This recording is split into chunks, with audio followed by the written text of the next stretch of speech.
Susie, do you want to? Thank you for hitting the recording, Susie. I was reading your mind.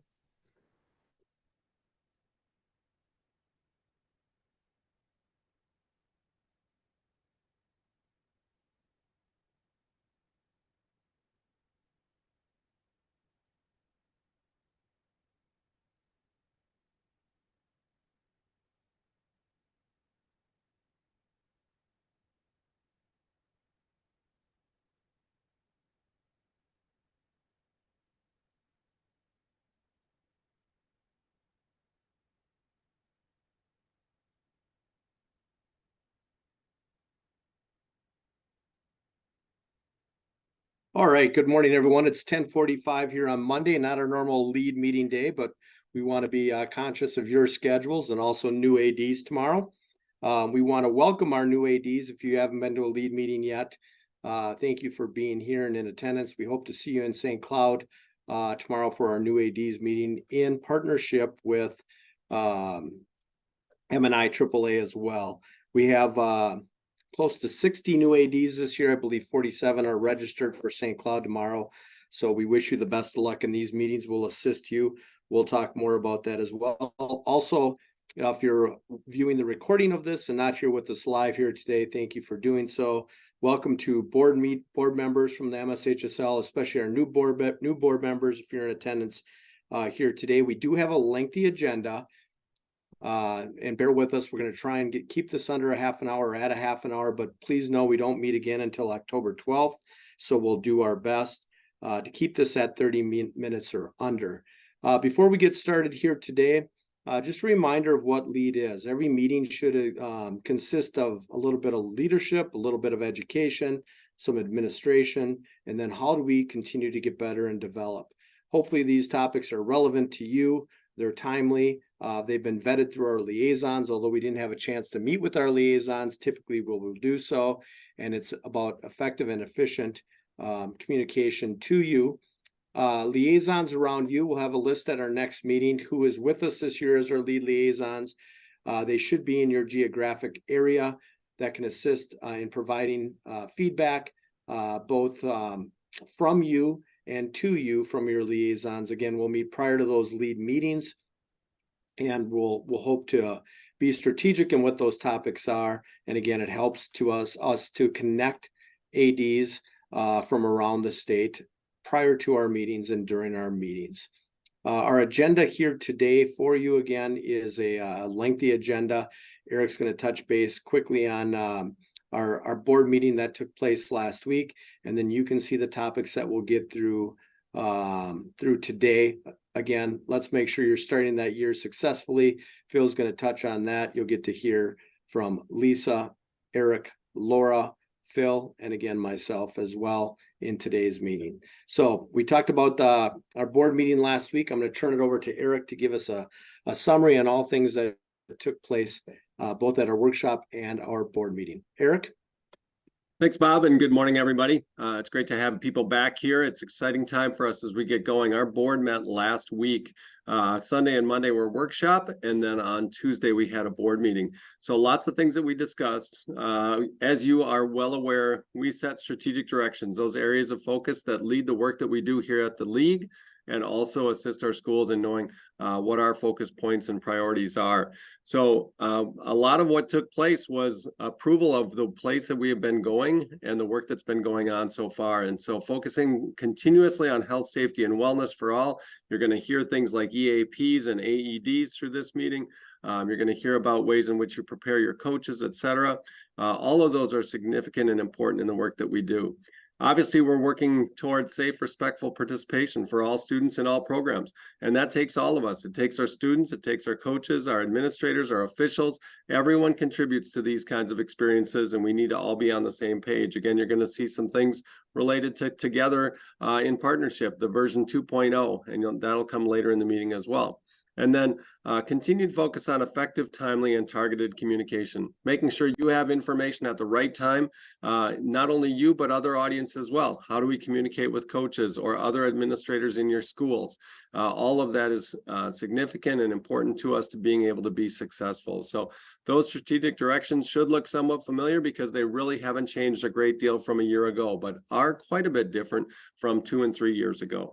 And so those are the areas of focus and the work that we're doing. As we go forward, a number of other things were discussed. I'll talk really plainly about the budget and membership dues here in a second. Boys volleyball is obviously a discussion point. Lisa's going to provide some additional information there, and our board talked about that. You'll hear about the task force, etc. Seeding of state tournaments. Recently, we've had a number of proposals from our activity advisory groups asking about new ways that we could seed for state tournaments. Really, the focus is on team tournaments at this point. The board did call a subcommittee to study our team tournaments and then provide a recommendation back to our board relative to those tournaments. As you know, right now, we largely are 1 through 5 seeds, and the other 3 seeds are drawn out of a hat for those pairings.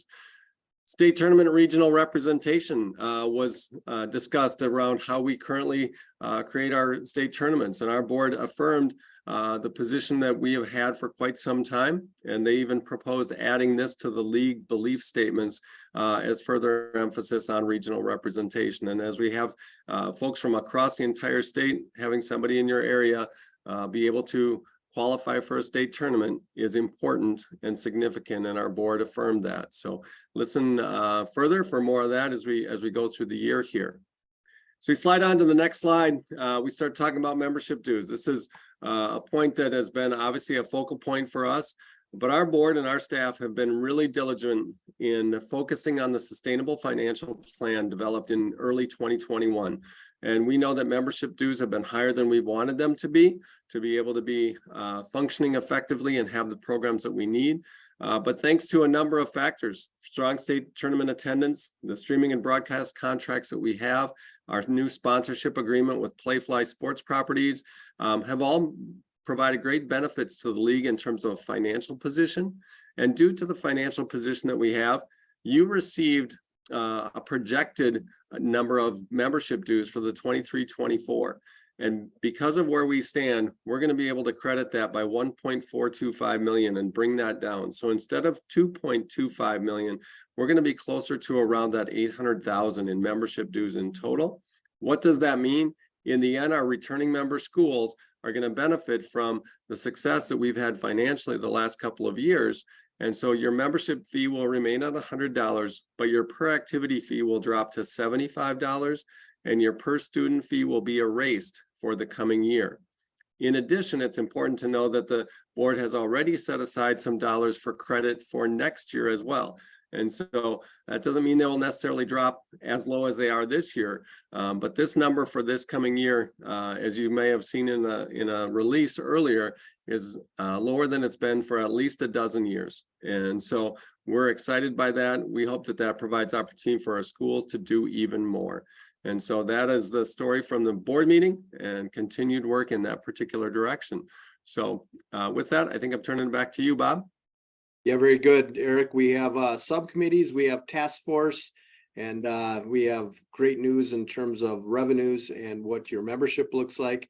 We talk about our admin teams. Make sure you're sharing that with your soups if they don't already know, your principal.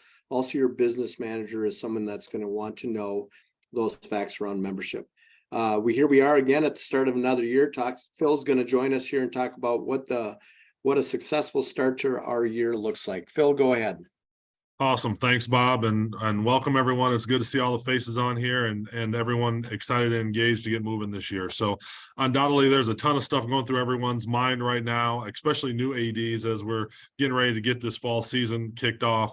So here's a few bullet points to focus on this week before we get things going next week officially. So just kind of doing a little bit more work on the front end to avoid a lot of time, effort, and energy that we have to place in the back end without some of this pre-work. So just kind of best practices, if you will. So talking a little bit about preseason meetings for coaches and your community.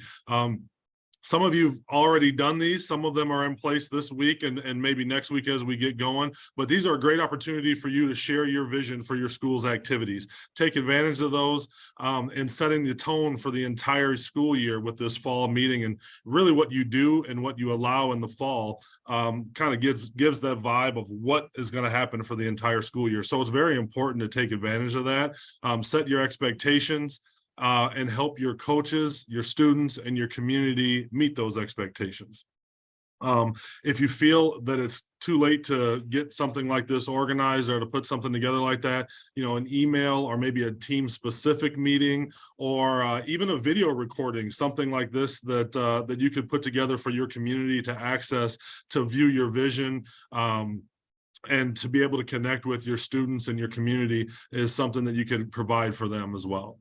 Talking a little bit about student and coach eligibility, just looking at the points here on the student side of things, transfers, know who's coming and going in and out of your community and what a little bit about that story that's going on there. So just so you can be in the know on it and you can communicate with that sending or receiving AD, you're going to be the main point of contact in many cases and the source of information on how the transfer process works for your school and for your family. So be comfortable with that, be in communication, and be that person that is the expert in that area.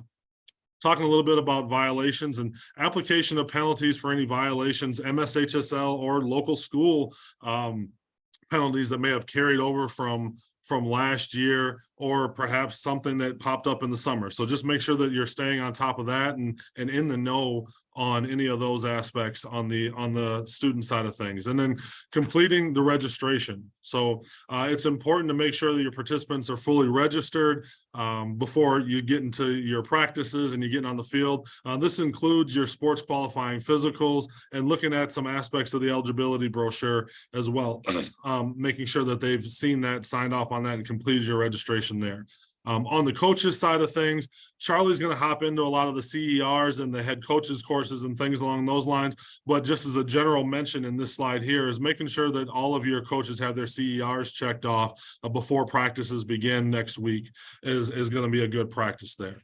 On the event management side of things, the biggest piece here out of this gang is just making sure that you're not alone. Involving your admin with this, your admin team with this is going to be a big piece. Engage your admin team for the overall plan on how this works. The other piece of it is understanding that emergency action plans, and a lot of times we associate those solely with primarily health or medical issues that pop up, but we also need to be cognizant of the spectator management piece of it and also any facilities issues that we might need to address while we're hosting our events. And so the good thing is you'll likely have a team of people to help with this, to apply these plans that you put together, and just making sure that everyone is in good communication and knows what their role is and is comfortable with the parts that they play in that role.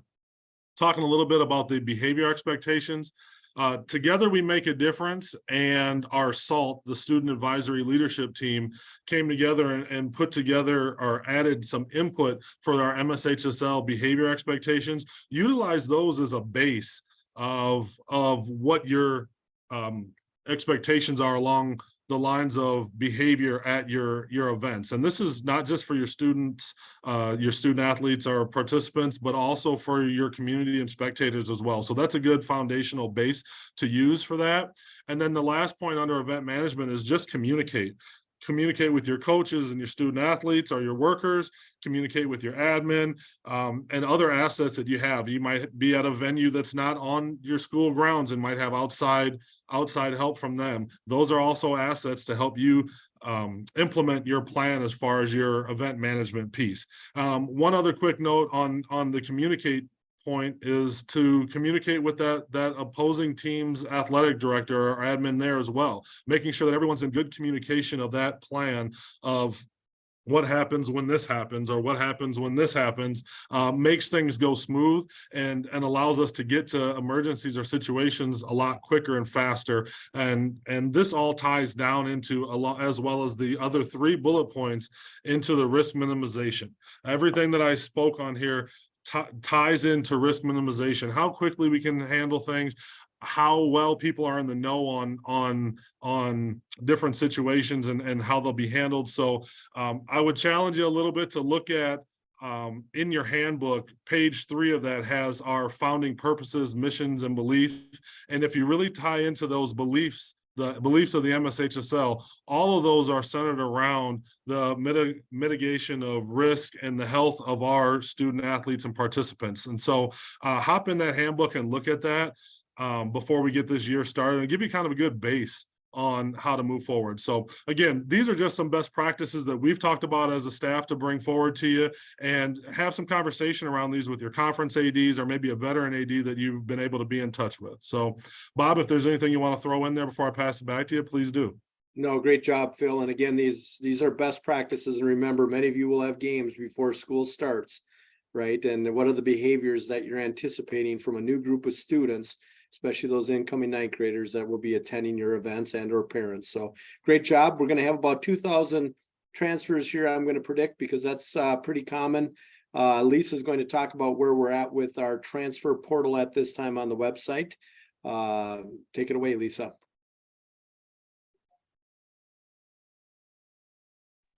Lisa, I'm going to ask you to unmute. Thank you. Always forget that part. Sorry. Good morning, everyone. Great to see you all on here again. And I'm going to just reiterate what Phil said earlier. Really make sure you know those student athletes in your programs that are new. Work with your coaches to identify those students, and then really sit down and talk with them and figure out how they're at your school and why they're at your school. Again, the transfer portal is open. It is located on your AD dashboard under program management. Please make sure you're reviewing those statements as you enter them correctly so that things get entered properly the first time.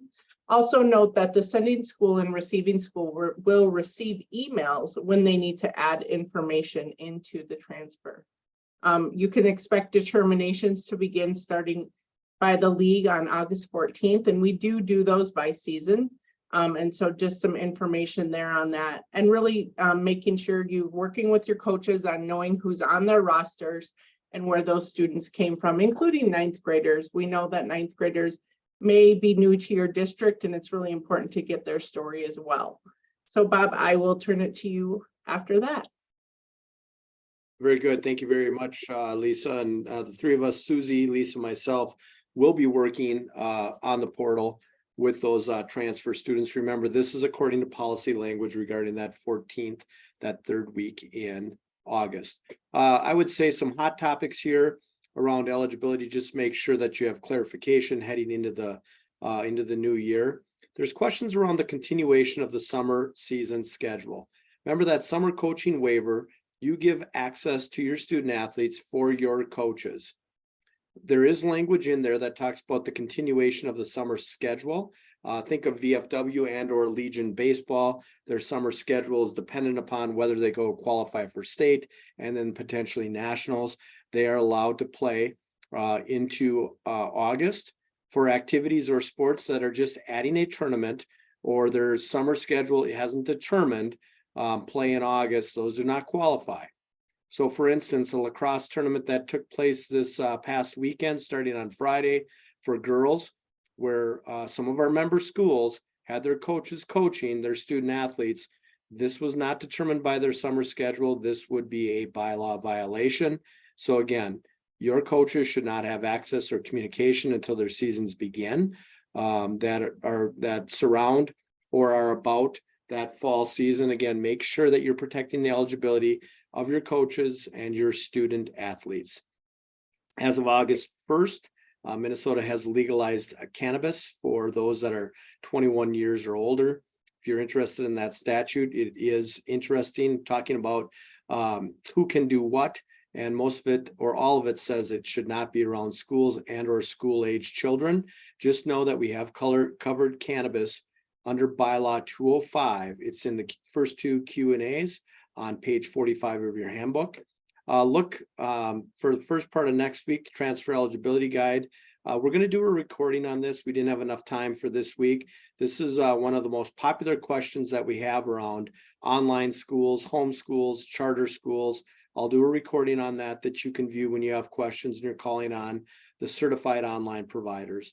And just a reminder again that the eligibility brochure, make sure each of those student athletes has registered utilizing that.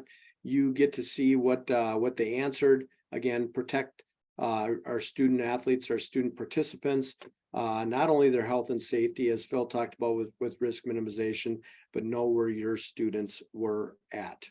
One of the things Eric mentioned from our board meeting was boys volleyball. Lisa is leading that task force or assisting that task force. Lisa, talk about where that task force is and where we're heading with boys volleyball. Lisa? Thanks, Bob. Boys volleyball, again, it will be in emerging status per the emerging status task force in 2003, 2004. You will be able to register for that if you did not have a chance to register for it last spring as a member school. This will allow your school to play and qualify for postseason play. You can also look for more information regarding the spring season in the next month from the league office and an update. The task force is currently recommending season placement to our board.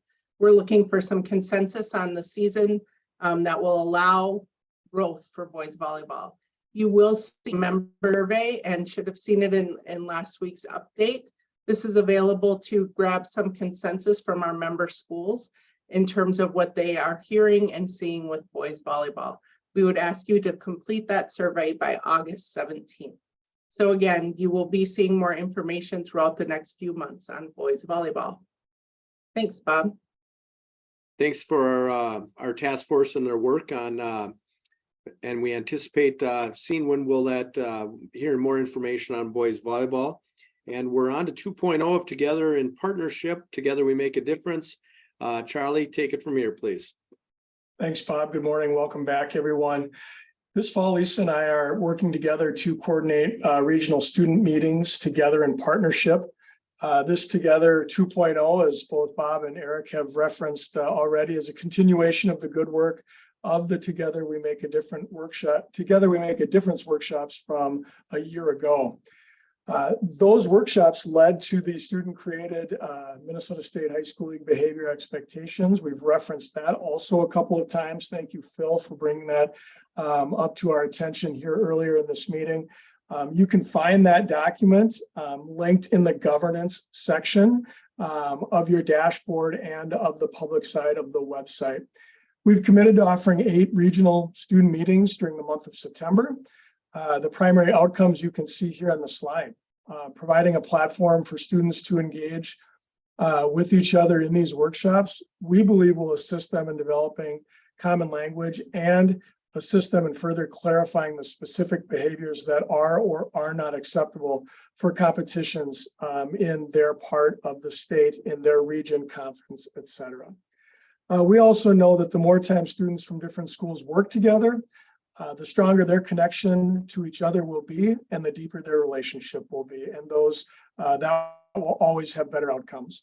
Look for registration information here early next week. Lisa and I are working with some of you on this call to finalize sites and dates. And once we've got that locked down, we will be sending information out to member schools through the update and through ADs. And Bob, I'll turn it back to you right now.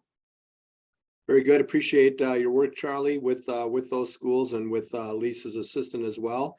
We couldn't get started this year without our website and some of the updates on there. Laura, spend some time with us in the next couple of slides here talking items that are located on the website. Laura? Thanks, Bob. And I think I'm probably the 6th person here to say good morning to everyone and welcome back to a new school year. A few reminders and a few new things for you as we move into this fall. A reminder that you have a button on your dashboard that is a website help guide. Behind that, you will find a number of 1-page documents, sometimes 1.5-page documents that will give you a step-by-step on different sections of the website. A number of those have been updated throughout the last year. So again, if you had printed any of those, downloaded any of those, please make sure that you're using the most current copy. You have a section on your dashboard under Activity Administration. One of the items there, the My Schools section information, was added early during the last school year. If that is not a feature yet that you use, please make sure that you know that Bob, can I that's give you a call there. back? I'm right in the That middle is of an it. incredibly quick way Yeah, for all you right, to very good. find out See ya. all of your schools, all of your school's teams and which section they are in. The team sports, as we move into tournament time, also get their brackets listed there. That information is found in a variety of places around the website, but for you as an AD, it's often a quick way to find that information. The second button that shows on that graphic where it says My School's Teams and Co-ops is new for this fall. That button shows you this year and historically for the last 3 years that we've been in the new website, which sports and teams and activities your school has had, what section they've been in, and what co-op membership they have. We hear from a lot of schools who are in co-ops that sometimes they're not sure if they have a co-op. They're not sure who else is officially in that co-op. That is a great place for you to go in and find that. We also added the feature there about the historical competitive section placement. Again, just a question we get from different people throughout the years. A third section on your dashboard is that directory section. If this is not an area that you use, please continue to find this and make use of this. The school directory and coach directory give you filterable ways to find other contacts for folks that are administrators, ADs, coaches. A number of our folks are often searching through web page by web page to find that. That is where the public finds that information. But the attempt here has been to give you a better spot to find that more quickly. And you'll find a number of filters where you can filter down by sport or section or type of coach. Another button there that's incredibly helpful is the MSHSL staff directory. For our general public, we give out one phone number and one email to contact our office. ADs and people in your position, you need better information than that. And that MSHSL staff button is your spot for that. Behind that, you'll find a list of all of our direct phone lines and direct emails. And then also at the bottom of that page, an activity and or event or assignment by assignment, who's in charge of that, who the assistant that works with that is, and their contact information.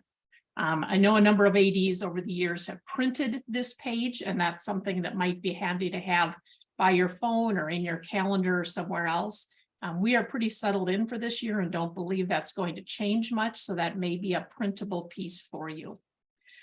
A reminder also that last year, mid-year, we rolled out the ability for you to find varsity eligible officials and non-varsity eligible officials, both for the current year and the past year.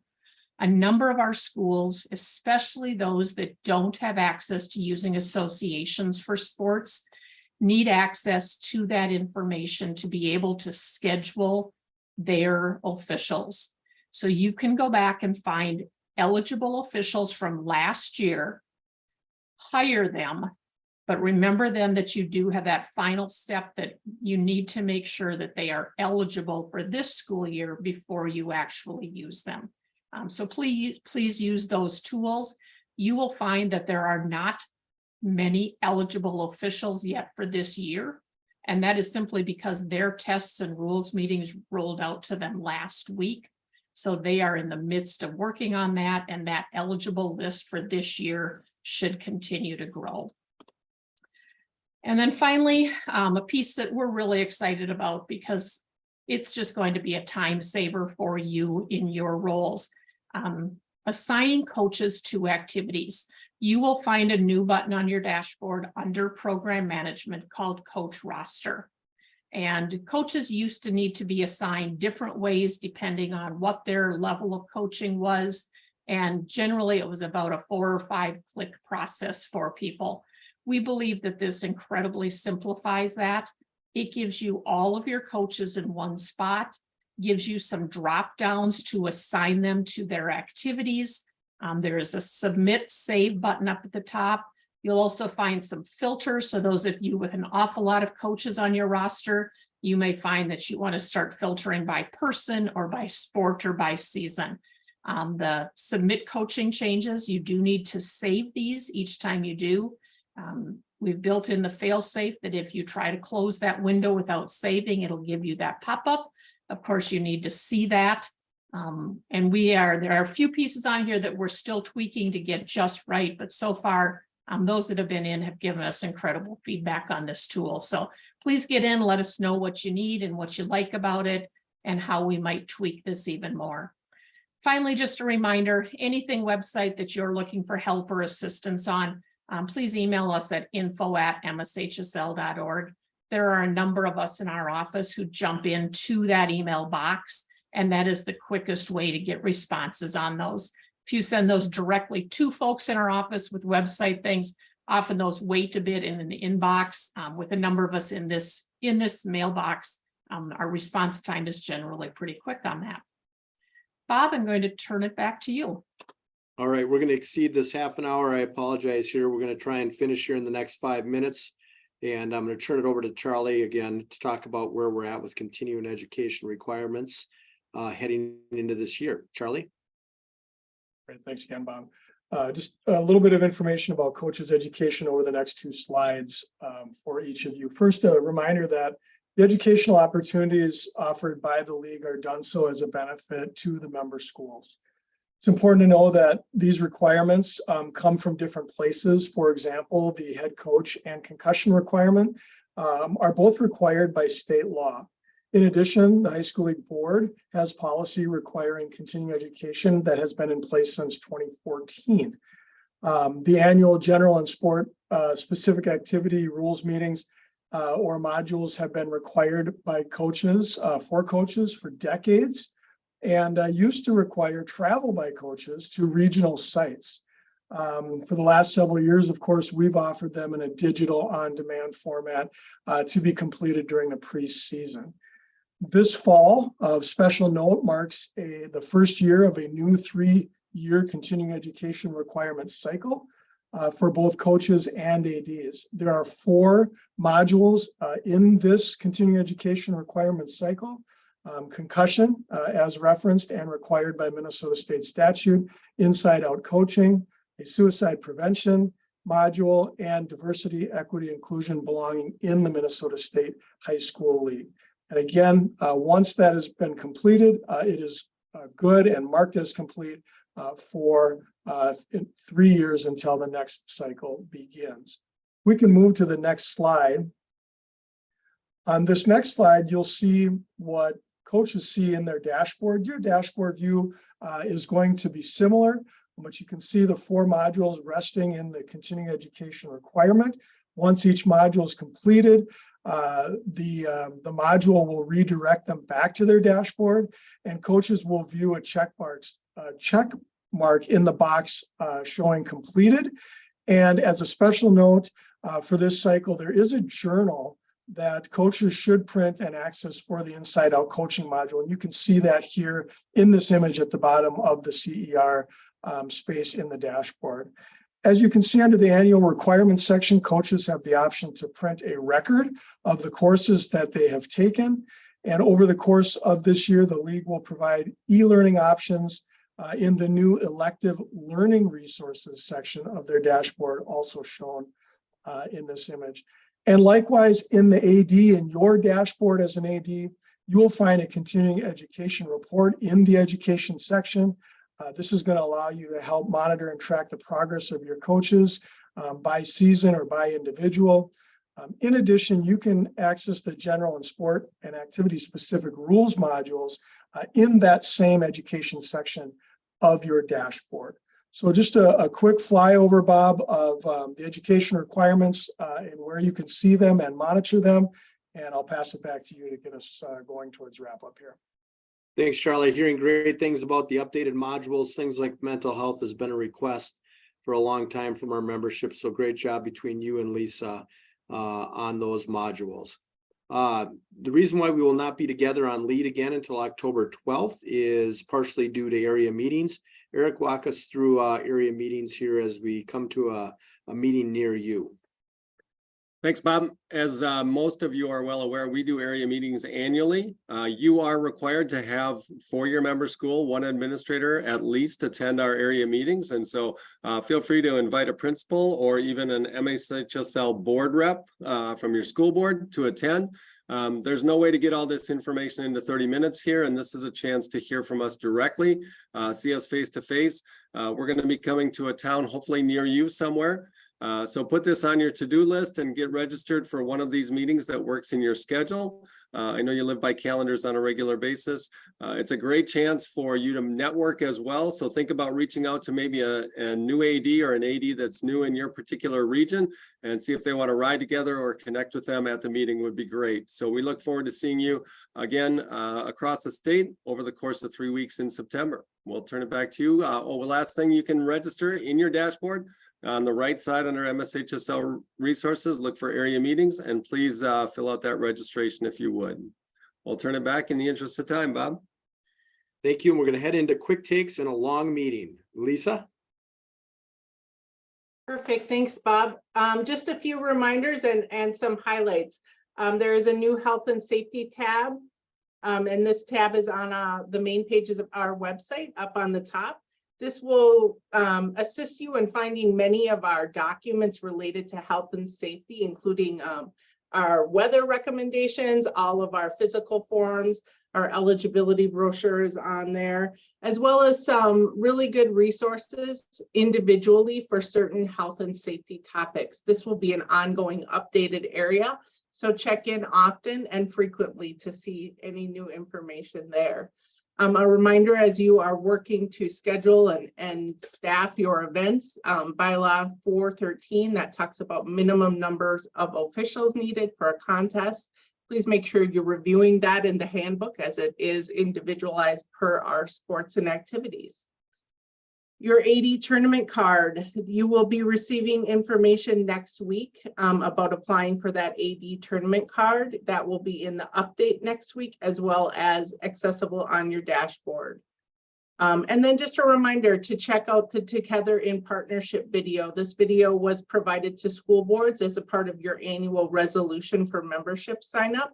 This can be found on your Minnesota State High School League resources under your school board resources. And it's really an interesting and great video that most of your school boards should have seen when you did your membership resolutions. Bob, I will turn that back to you. Great. Before we head into the checklist, there's a question that came into Susie around communications. And again, practice has been that coaches can offer a meeting prior to the season with their students and or parents. This is voluntary, cannot be mandatory, but that is something that is allowed. Take us home here, Phil, with our checklist. All right, gang, here we go, wrapping this up. Utilize this checklist, not just today, but refer back to it as we're getting everything going this fall. A couple of things on here that were not talked about in our general meeting piece was one, that supplies are going to be mailing out this week. So if you've ordered NFHS rule books or your MSHSL handbook that all of us reference so much, not just using it online, those will be heading out to you. If you haven't ordered those, go ahead and get those in. And then lastly, on here, there was an update or an addition, I should say, to our MSHSL weather conditions for competition and practice with the addition of the air quality index recommendation. So check that out too. That's new for this year. But this checklist is good to go back and reference at a later point in time because it's got several different things on here that'll put you in a good spot moving forward heading into this fall. So with that, thanks for having us here, Bob. I'll pass it back to you. Great. Thanks again. And again, utilize that checklist. We'll see you at an area meeting near you and back here with LEAD on Thursday, October 12th. Have a great start to the year here, and we look forward to working with you and serving you. Thank you.